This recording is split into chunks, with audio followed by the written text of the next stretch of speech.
But we begin this half hour with new details in the Phoebe Prince case. She is the young girl who took her own life after prosecutors say she was bullied at school. Well, now the people accused of doing the bullying are striking plea deals and also speaking out. NBC's Jeff Rawson is in Hadley, Massachusetts with the latest. Jeff, good morning to you. Hi, Meredith. Good morning to you. This case really set the tone for the entire country, didn't it? If you're a bully, you can be charged with real crimes by police and prosecutors. The kids, 6 of them here in South Hadley, Massachusetts, were all charged with serious felonies, carrying serious jail time as well. Most of them are striking plea deals this week with prosecutors to avoid jail time altogether. But, you know, we've never heard from the bullies themselves. They've never spoken out about what happened. They've never apologized. Until now. My behavior is amazing. Up to Phoebe's death was unacceptable.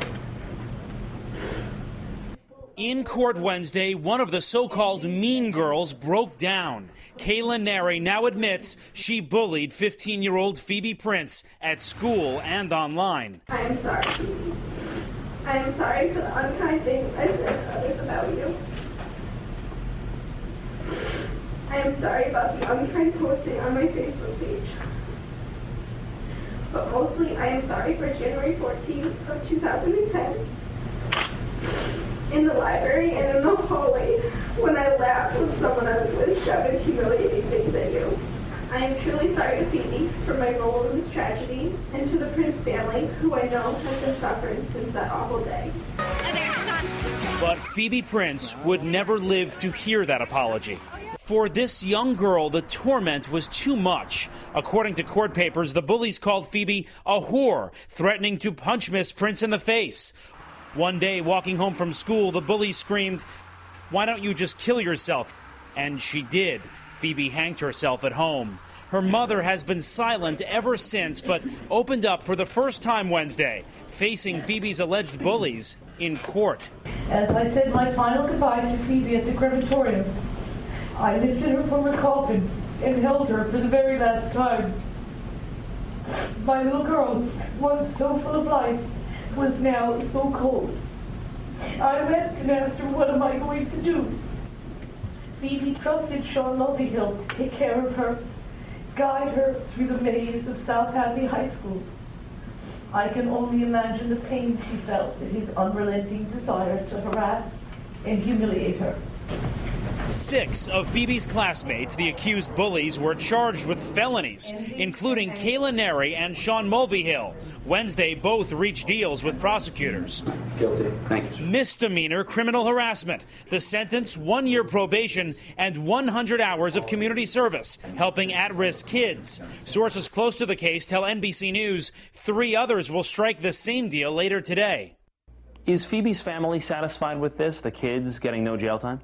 Yeah, I don't think anybody wanted to see those kids go to jail. I don't think anybody thought they deserved jail.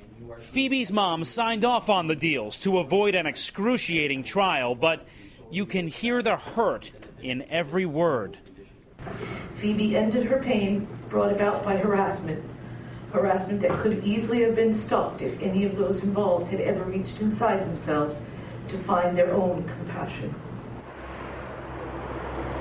Heart-wrenching to be sitting there in the courtroom. There really wasn't a dry eye in the entire house. It's been about 1.5 years since Phoebe's death, and the criminal case this week will almost come to an end. As we mentioned, 5 of the 6 kids involved here are striking plea deals with prosecutors, but there is a single holdout. This boy is charged with statutory rape. He denies that charge. He apparently isn't dealing and wheeling and dealing with prosecutors at this moment and plans on fighting those charges, Meredith. He'll be in court over the summer. All right, Jeff Rawson, thank you very much. Emily Bazelon is a writer and senior editor for Slate Magazine. Good morning to you, Emily. Good morning. As Jeff just pointed out, all 6 of these teens originally charged with felonies that would have led to jail time. Now 2 of them have pleaded guilty to criminal harassment and misdemeanor. 3 more are expected to do the same today and receive probably that same lenient sentence. Are you surprised by the outcome here? It's hard to square the outcome with the very serious felony charges that were filed, but I'm not surprised to the degree that Phoebe's family supported this deal, and also that I think a sense of proportional punishment took over in the DA's office. Why are you not surprised that her family, specifically her mom, said she was all right with this because she's obviously heartbroken and very angry. Absolutely. Phoebe's father, however, for months has been saying that what he really wanted was for the teenagers involved to acknowledge their wrongdoing and to apologize. And I think we just saw Kayla Neri do that in a quite moving and brave way yesterday. Do you believe, based on your reporting, that justice has been done here? And I ask you that because the last time you were on, you had written a piece that suggested quite clearly that you felt maybe these kids should not be charged with any crimes. I do think there's a question about using the criminal justice system in situations like this.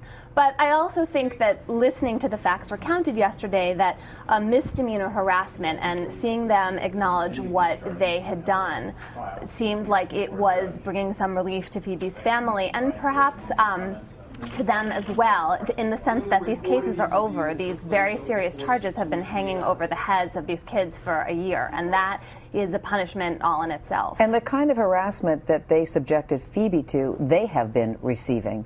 Death threats and harassing messages sent over the internet. The reaction in the courtroom that you saw from people there when these lenient sentences were handed down? You know, it was just a very sobering moment and occasion, and I think that there was a way in which Phoebe's mother was able to speak, and I hope that gave her some comfort, and she really expressed herself clearly, as did Kayla Neri. So there was this sense of a kind of public accounting. So you didn't get the sense, because there is such outrage directed at these 6 kids, that that continues to be the case, having seen those sentences come down? I think that's right. I think there will be pockets of upset about this online and offline, but I think that a lot of people, particularly in South Hadley, feel relief that this case is coming to an end. And there is another student that's involved in this, Austin Renaud. He was charged with statutory rape, as was Sean Mulvahill. Yesterday, that charge was dropped against him. Do you anticipate that the charge will also be dropped against Austin Renaud? Well, I do think that would be a fair outcome given the resolution of Sean's statutory rape charge. Austin's case is different in the sense that there isn't necessarily a lesser offense for him to plead to. Statutory rape means registering as a sex offender in Massachusetts. That's a big deal. We're talking about an 18-year-old who allegedly had sex with a 15-year-old and who denies it.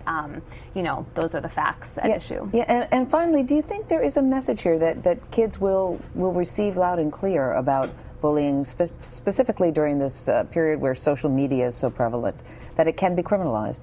It can be, and it's risky. Kids write all kinds of really mean things on Facebook, and most of the time people don't really pay attention, but sometimes it can really come back to bite you because there's a permanent record of the cruelty that you are part of. Yeah, sad all the way around for sure. Really sad. Emily Bazelon, thank you so much. Thanks for having me.